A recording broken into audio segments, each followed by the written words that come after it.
മിശിഹായിൽ ഏറ്റവും സ്നേഹമുള്ളവരെ, നമ്മൾ ആത്മീയ വർഷത്തിലേക്ക് ഇയർ ഓഫ് സ്പിരിച്വാലിറ്റിയിലേക്ക് പ്രവേശിച്ചിരിക്കുകയാണ്. നമ്മുടെ കർത്താവായ യേശു മിശിഹായുടെ ജന്മത്തിരുനാളിന് വേണ്ടി നമ്മൾ ഒരുങ്ങുകയുമാണ്. വിശുദ്ധ യോഹന്നാൻ്റെ സുവിശേഷം 8-ാം അധ്യായം 29-ാം തിരുവചനത്തിൽ ഈശോ പറയുന്നു, എന്നെ അയച്ചവൻ എൻ്റെ കൂടെയുണ്ട്. അവിടുന്ന് തന്നെ തനിയെ വിട്ടിരിക്കുകയല്ല, കാരണം ഞാൻ എപ്പോഴും അവിടത്തേക്ക് പ്രീതികരമായത് പ്രവർത്തിക്കുന്നു. ഈശോയുടെ കൂടെ പിതാവും പരിശുദ്ധാത്മാവും ഉണ്ട്, കാരണം ഈശോ എപ്പോഴും കർത്താവിൻ്റെ പിതാവായ ദൈവത്തിൻ്റെ പ്രീതിക്ക് പാത്രമായവനാണ്. എപ്പോഴും പിതാവിൻ്റെ ഇഷ്ടമനുസരിച്ച് ജീവിച്ച വ്യക്തിയാണ്. പരിശുദ്ധ കന്യകാമറിയം പറയുന്നുണ്ട്, ഇതാ കർത്താവിൻ്റെ ദാസി, നിന്റെ വാക്കുപോലെ എന്നിൽ സംഭവിക്കട്ടെ. അമ്മയുടെ ആ സമ്പൂർണ്ണ സമർപ്പണത്തിൽ നിന്നാണ് ആദ്യത്തെ ക്രിസ്മസ് ഉണ്ടായത്. പരിശുദ്ധ അമ്മയെ പോലെ തിരുവചനത്തിന്, ദൈവകൽപ്പനയ്ക്ക് നമ്മൾ സമ്പൂർണമായി സമർപ്പിക്കുമ്പോൾ നമ്മുടെ ക്രൈസ്തവ ജീവിതത്തിൽ നമുക്ക് ക്രിസ്മസ് അനുഭവം ഉണ്ടാകും.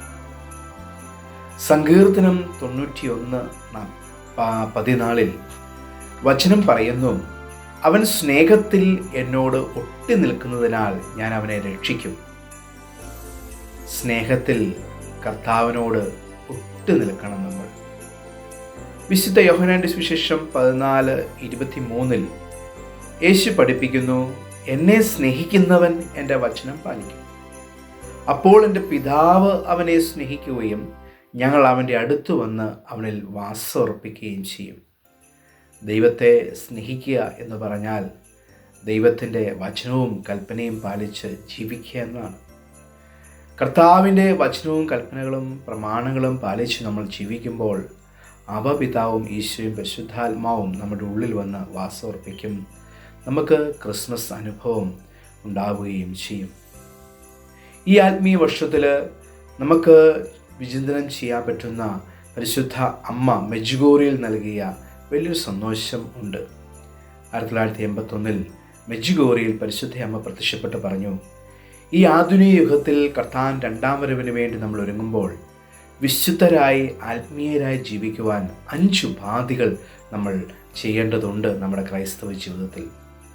ഒന്നാമതായി അമ്മ പറഞ്ഞത്, നമ്മൾ അനുദിനം പരിശുദ്ധ കുർബാനയിൽ പങ്കെടുത്ത് ദിവ്യകാരുണ്യം സ്വീകരിച്ച് ദിവ്യകാരുണ്യ ആരാധന നടത്തണം. രണ്ടാമതായി അമ്മ പറയുന്നത്, നമ്മൾ കൂടെ കൂടെ കുമ്പസാരിക്കണം. കുമ്പസാരം വിശുദ്ധിയിലേക്ക് ഒരു ചവിട്ടുപടിയാണ്. മൂന്നാമതായി അമ്മ പറയുന്നത്, അനുദിനം നമ്മൾ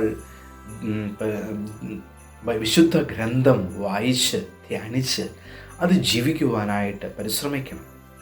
നാലാമത് അമ്മ പറയുന്നത്, നമ്മൾ ആഴ്ചയിൽ 2 പ്രാവശ്യമെങ്കിലും ഉപവസിക്കണം. അഞ്ചാമതായി അമ്മ നമ്മളോട് പറയുന്നത്, നമ്മൾ ഹൃദയം കൊണ്ട് ജപമാല ചൊല്ലി പ്രാർത്ഥിക്കണം. ഹൃദയം കൊണ്ട് ജപമാല ചൊല്ലുക എന്ന് പറഞ്ഞാൽ നമ്മൾ നമ്മുടെ എല്ലാ നിയോഗങ്ങളും ജപമാലയുടെ ആരംഭത്തിൽ വെക്കണം. തുടർന്ന് നമ്മൾ ക്രിസ്തുവിൻ്റെ ആ രക്ഷാകര രഹസ്യങ്ങൾ ധ്യാനിച്ചുകൊണ്ട് പരിശുദ്ധാത്മാവ് നിറയാൻ ഏകാഗ്രതയോടെ ഭക്തിയോടെ ഹൃദയത്തിൽ നിന്ന് ജപമാല ചൊല്ലണം. സ്നേഹമുള്ളവരെ, നമുക്ക് ഈ ആത്മീയ വർഷത്തിലും കർത്താവിൻ്റെ പർവ്വതിരുന്നാളിന് ഒരുങ്ങുമ്പോഴും ഈശോയെപ്പോലെ ദൈവപിതാവിൻ്റെ ഹിതം നിറവേറ്റി ഇഷ്ടം നിറവേറ്റി ജീവിക്കുന്ന യഥാർത്ഥ ക്രൈസ്തവരായി മാറാം.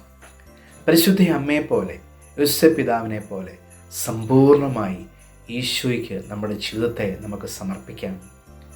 അങ്ങനെ കൽപ്പനകളും പ്രമാണങ്ങളും വചനങ്ങളും പാലിച്ച് ആ തായ്തണ്ടാകുന്ന ഈശോയോട് ചേർന്ന് നിന്നുകൊണ്ട് ഫലം പുറപ്പെടുവിക്കുന്ന ശാഖകളായി നമുക്ക് മാറാം.